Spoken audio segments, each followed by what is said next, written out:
dice que en cuanto a la obediencia a la Biblia, es todavía más alarmante el dato, porque apenas entre el 4 y el 19% de los fieles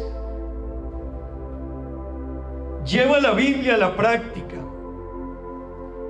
permitiendo que ella dicte sus decisiones éticas, financieras y relacionales.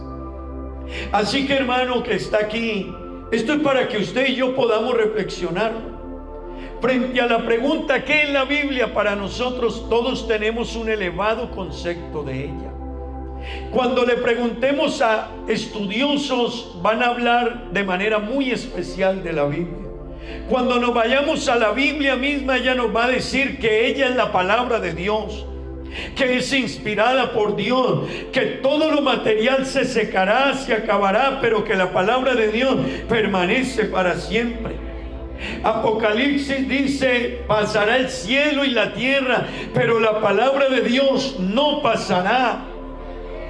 Hermano querido, pero la estadística dice que solo el 42% la lee una vez a la semana. De ese 42, un 22% sabe de ella porque la ha leído completa.